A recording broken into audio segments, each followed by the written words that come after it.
nag-apply ka ng PGWP or ikaw ay isang international student dito sa Canada at ang thinking mo na agad, so pag nag-apply pala ako ng PGWP at na-deny ako, ipapadeport ako ng Canada.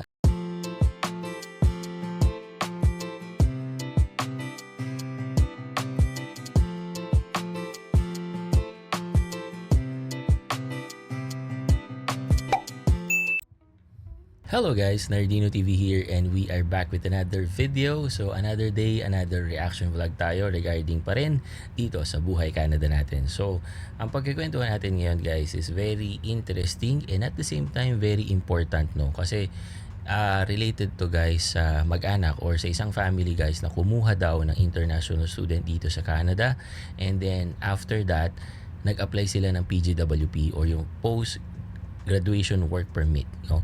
So this is very important guys, lalo na dun sa mga naghahangad na pumunta dito gamit ang international student pathway o yung mga nandito na mag-a-apply naman ng PGWP, kasi after daw nilang ma-deny, pinapadeport na daw sila ng Canada. So yan ang pagkikwentuhan natin. So tara, panoorin natin to at mag-react tayo based on our own experience and based on our own research. Okay, sharing is caring, kabayan. May napanood ako actually, dalawa sila mag-asawa, pumunta dito sila sa Canada.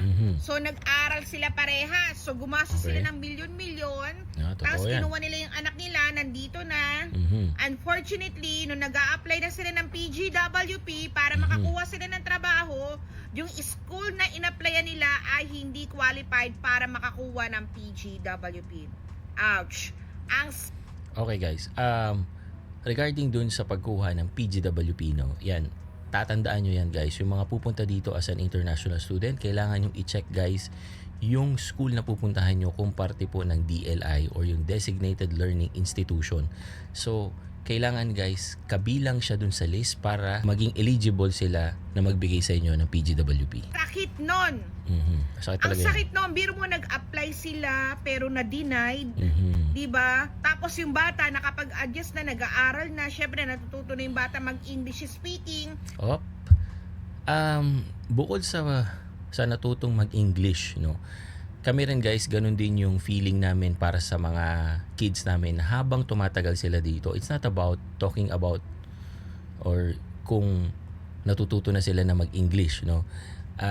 It's more of yung experience, kasi yung magiging future nila dito, nagkakaroon na sila ng mga friends dito, nakikita talaga namin na maganda yung mga experience nila dito. Tapos ito, malalaman ng ganito, pero wala magagawa. Sabi nga nila, napakalungkot, gumastos ka ng malaking halaga, nakapag-adjust na yung anak mo sa school, tapos ito yung mangyayari. So ang ginawa daw ng consultant niya, ito base to sa napanood ko na balita, ang ginawa ng consultant, nag-apply ng humanitarian. Yon.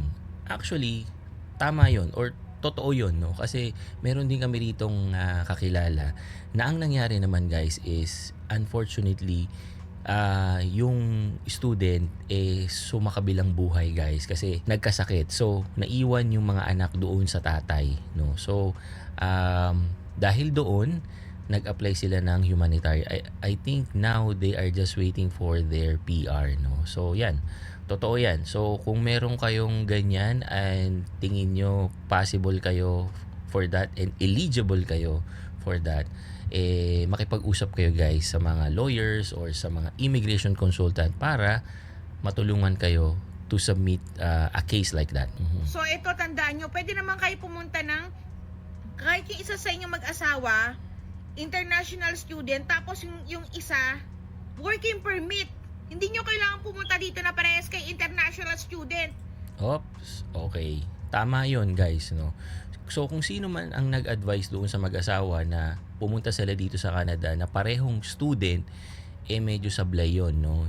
Kaya nga guys, siguro maganda kay ma'am kung senior din niya yung link or kung saan niya napanood para mas makita natin yung context, no, kung anong nangyari talaga dun sa family na yun, kasi hindi naman niya sinabi, no, na meron ba silang consultant before sila nag-apply dito sa Canada o ngayon na lang sila nagkaroon ng consultant na nagkaroon na ng issue. Kasi guys, yung sa mga legitimate talaga, no, hindi ko alam, pero hindi i-advise sa inyo na mag-asawa na kayo, kukuha kayo na parehong international student dito sa Canada. Kasi nga, pwede naman po na yung spouse nyo or yung husband o si wife, maging maging SOWP, no? O yung spousal open work permit pag kumuha kayo ng international student dito sa Canada. So yun pa lang guys, may yun sablay na yun. Kung sila lang ang gumawa nun, medyo hindi sila nag-research, no?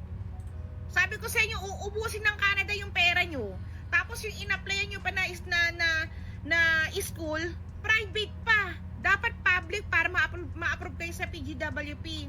Okay. So, sabi, uubusin daw ng Canada yung pera nyo. Well, kung pinag-aralan mo maigi, na budget mo nang maayos, expected mo na yun. 'Di ba? So, hindi kasalanan ni Canada na mahal siya, na mahal na mag-aral dito, no? Open book naman yan guys. Ever since bago pa kayo dito pumunta as an international student, alam nyo na kung magkano ang presyo ng pag-aaral dito sa Canada at saka yung cost of living nyo. Kaya nga tayo merong proof of funds, diba? At napakamahal nun guys. Kasi mataas po ang cost of living dito sa Canada. Yung sinabi naman niya guys na kailangan daw public, well, based on my experience, hindi po yan totoo. Kasi yung pinagtatrabahuhan ng wife ko ngayon is a private institution university guys. And kabilang po sila sa DLI. Ang ibig sabihin nun, kahit private, basta kasama sa DLI, pwede kayong mabigyan ng PGWP. Yun lang yung alam ko at yun yung experience ko. Sharing is caring, kabayan. Kung nanonood ka neto at gusto mong makapunta ng Canada as international student, mag-isip-isip ka muna. Dahil milyon ang magagastos mo papunta dito sa Canada. Okay, so yun yung sharing natin for today. And medyo si ate intense no? Siguro talagang lang siya.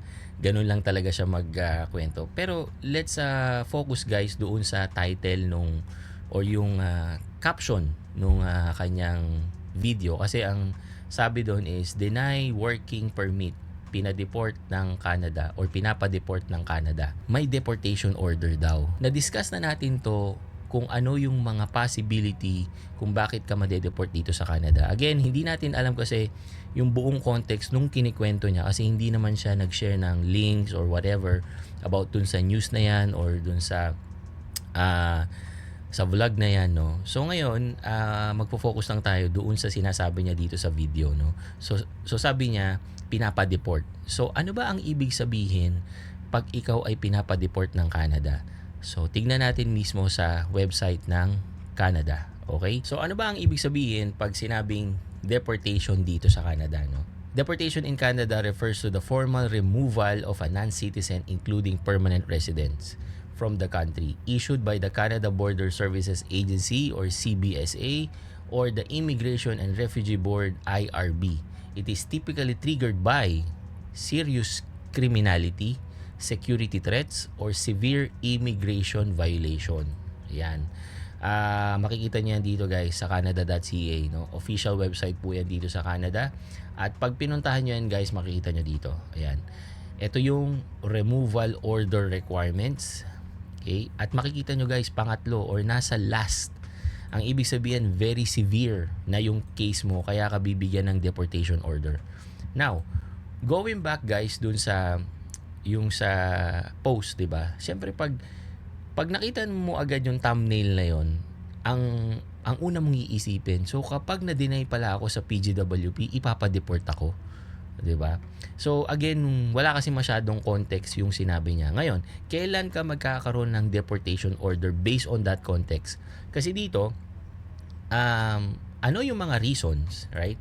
Ano yung mga reason para bigyan ka ng deportation order ng Canada? Ayan nga, criminality, security threats, misrepresentation kasama, health, finance grounds, and non-compliance with immigration condition. Ito yung mga possible na reason para bigyan ka ng deportation order, no? But again, pag meron kayong mga ganitong case, again guys, lumapit kayo sa mga immigration consultant or immigration lawyer, yung mga legitimate po na pwede makatulong sa inyo, right? Pero going back to the topic, no, kung magfo-focus tayo doon sa PGWP case, halimbawa, na-deny nga sila. So, kailan sila possible, no? Ito lang naman, tingin ko lang, ito yung possible na pwede ka talagang ma-deport, no? Yung number 2, guys, yung misrepresentation. Possible to kapag na-make ka ng mga documents mo, 'di ba? Nung nag-submit ka dito as an international student na na-approve ka at nakapagtapos ka na ng program, pero nung ikaw ay nag-apply ng PGWP, meron ka palang mga fraud na documents na sinubmit, no? And it is very severe. Possible, guys. Siguro, no? Hindi ko ho alam, pero based lang po or judging on the documentation that we have or yung mga research or yung mga nasa website nila, yun yung pagkakaintindi ko. Misrepresentation means you can face an exclusion or deportation order for providing false information, withholding material facts, or using fraudulent documents during your immigration or visa process. Okay, so again, guys, it is your own responsibility to do research, no? Huwag kayong basta maniniwala lang din sa mga nakikita nyo sa social media. Kasi, guys, no, kung ikaw hindi ka ma-research na tao at nakita mo yung thumbnail na yon, oh shoot, 'di ba? Na nag-apply ka ng PGWP or ikaw ay isang international student dito sa Canada at ang thinking mo na agad, so pag nag-apply pala ako ng PGWP at na-deny ako, ipapadeport ako ng Canada. I don't think so, no? This is just my own take, no? Na hindi ganun si Canada, no? Kung ikaw sumunod ka naman sa lahat ng process, sa tamang process, legal na process, at nag-submit ka naman yung mga documents mo na legitimate naman talaga, at wala kang tinatago, hindi ka nagsinungaling sa mga information, wala kang dapat isipin. At saka, guys, ang pagkakaalam ko lang, no, so kapag nawalan ka ng status or mawawalan ka na ng status dito sa Canada, correct me if I'm wrong, no? Again, hindi po ako immigration consultant, pero meron akong nabasa, guys, na pag nawalan ka ng status or kapag mawawala na, bibigyan ka pa rin ni Canada ng 90 days, no? Para maibalik mo yung iyong status. Ayan. So kung hindi ka man ma-approve sa PGWP, you still have 90 days, no? So bakit ka ipapadeport kung gumawa ka naman ng tama or sumunod ka naman talaga dun sa mga process na hinihingi ng IRCC or ng government ng Canada? So hindi ka dapat kabahan, no? And kung tingin mo yung case mo is very sensitive or kailangan mo ng tulong, guys, mag-consult kayo sa tamang immigration consultant or immigration lawyer para mabigyan kayo ng tamang advice. Kasi, guys, sayang yung oras, no? Sinabi nga ni Ma'am doon sa kanyang video, think before you click. Sa akin naman, think before you decide, no? Think before you believe.